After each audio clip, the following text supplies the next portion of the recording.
साथियों नमस्कार। आज का बहुत ही शुभ दिन। तमाम बहनें अपने भाइयों की भाई दूज कर रही हैं। उनको उपहार भी मिल रहे होंगे, तोहफे भी मिल रहे होंगे। ऐसे ही केंद्रीय कर्मचारी और पेंशन भोगी भी इंतजार कर रहे हैं कि केंद्र सरकार भी उनको सैलरी और पेंशन से जुड़े तोहफे दे। दोस्तों, पेंशनरों के लिए महत्वपूर्ण खबर। नवंबर का महीना आप सबको पता है, लाइफ सर्टिफिकेट जमा करना होता है। जिन जिन का ड्यू है वो लाइफ सर्टिफिकेट जमा करें ताकि उनकी पेंशन सुचारू रूप से आती रहे। उससे भी इम्पोर्टेंट 4 नवंबर को एक महत्वपूर्ण सुनवाई होनी है रिव्यू पिटीशन पर सुप्रीम कोर्ट में। जी हां दोस्तों, पेंशनरों के लिए नोशनल इंक्रीमेंट के ऊपर सुप्रीम सुनवाई।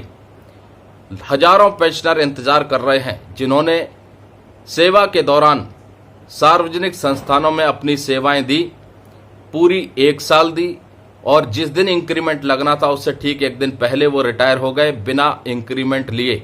यानी 1 साल की सेवा का फल जो उन्हें वेतन बढ़ोतरी के रूप में मिलना चाहिए था वो नहीं मिल पाया, क्योंकि विभागों के पास सरकार की तरफ से कोई प्रोविजन नहीं था। इस मामले की लगातार मांग उठती आई है और सुप्रीम कोर्ट से लेकर के निचली अदालत तक अलग अलग पिटीशनों पर पिटीशन अलाउ की गई हैं। अब देखना यह है कि सरकार के द्वारा डाली गई इस रिव्यू पिटीशन के ऊपर सुप्रीम कोर्ट में अगली सुनवाई में, जो कि 4 नवंबर 2024 को बताई जा रही है, उसके ऊपर क्या सुनवाई होती है, सुप्रीम कोर्ट क्या फैसला लेता है।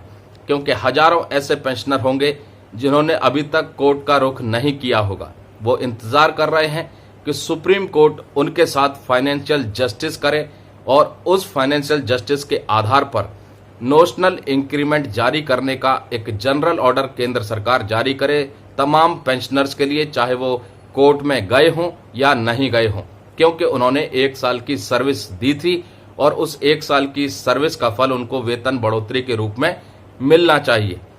अब देखना यह है कि सुप्रीम कोर्ट क्या फैसला लेता है और उसके बाद सरकार किस तरीके का आदेश जारी करती है।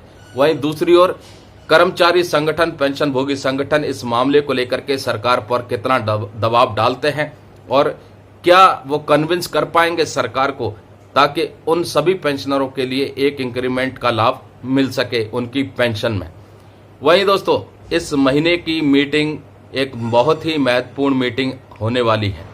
नेशनल काउंसिल जेसीएम, इस मीटिंग को भूलना नहीं है, क्योंकि इस मीटिंग में कहीं ना कहीं मीडिया रिपोर्ट्स के मुताबिक एक क्लैरिटी आ सकती है 8वें वेतन आयोग के गठन को लेकर के, जिसके तहत केंद्रीय कर्मचारियों की और पेंशन भोगियों की सैलरी और पेंशन का रिवीजन होना है। आपको पता होगा 7th सेंट्रल पे कमीशन 2014 में गठित किया गया था और 1 जनवरी 2016 से 7th सेंट्रल पे कमीशन की सिफारिशों को लागू किया गया था, जिसके बाद जो मिनिमम बेसिक पे थी वो 7,000 रुपए से बढ़ा करके 18,000 रुपए कर दी थी। 18 अंक आते ही एक चीज और दिमाग में घूमने लग जाती है, वो है केंद्रीय कर्मचारियों का, पेंशन भोगियों का 18 महीने का महंगाई भत्ता और महंगाई राहत का एरियर जो बकाया है अभी भी भुगतान के लिए। केंद्र सरकार ने इसे देने से सरासर खारिज कर दिया था, क्योंकि तर्क ये था कि इस पैसे का इस्तेमाल उन्होंने दूसरे कल्याणकारी कार्यों में किया था और कोरोना काल के बाद भी राजकोषीय घाटा बरकरार है। सवाल ये खड़ा होता है, क्या ये राजकोषीय घाटा कभी सुधार में नहीं आएगा, और अगर नहीं आता है तो क्या केंद्रीय कर्मचारियों को, पेंशन भोगियों को केंद्र सरकार 18 महीने का महंगाई भत्ता और महंगाई राहत का एरियर का भुगतान नहीं करेगी? ये सरकार के ऊपर डिपेंड करता है। हालांकि कर्मचारी संगठन, पेंशन भोगी संगठनों ने इस महत्वपूर्ण मांग को सरकार के सामने रखा भी है, क्योंकि ये कर्मचारियों के और पेंशन भोगियों के आर्थिक हितों से जुड़ी मांग है, जो कि 7th सेंट्रल पे कमीशन के अनुसार खुद सरकार ने अप्रूव की थी। वहीं दोस्तों, पे कमीशन की बात होती है तो 8वें वेतन आयोग की भी चर्चा होने लग जाती है, क्योंकि अगले पे रिवीजन, अगले पेंशन रिवीजन में मात्र अब 14 महीने ही बाकी हैं। 1 जनवरी 2026 से अगला पे रिवीजन होना है, जिसके लिए लगातार मांग की जा रही है कि सरकार जल्द से जल्द 8वें वेतन आयोग का गठन करे, ताकि कर्मचारियों को, पेंशन भोगियों को तय समय पर उनकी सैलरी और पेंशन का रिवीजन मिल सके। हालांकि सरकार की तरफ से किसी भी तरह की आधिकारिक पुष्टि अगले पे रिवीजन और 8वें वेतन आयोग के गठन को लेकर के नहीं है। लेकिन उम्मीद ये की जा रही है मीडिया रिपोर्ट्स के मुताबिक कि अगले 4-5 महीनों में सरकार 8वें वेतन आयोग को लेकर के कहीं ना कहीं रास्ता साफ कर सकती है, जिसके बाद केंद्रीय कर्मचारियों की सैलरी में एक अच्छा खासा उछाल देखने को जरूर मिलेगा।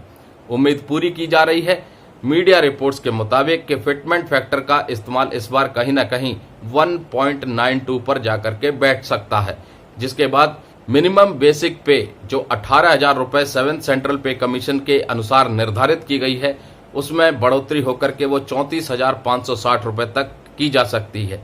हालांकि ये सिर्फ और सिर्फ अनुमानित फिगरें हैं, अनुमानित खबरें हैं मीडिया रिपोर्ट्स की, उनके सूत्रों के हवालों से जो मिली है।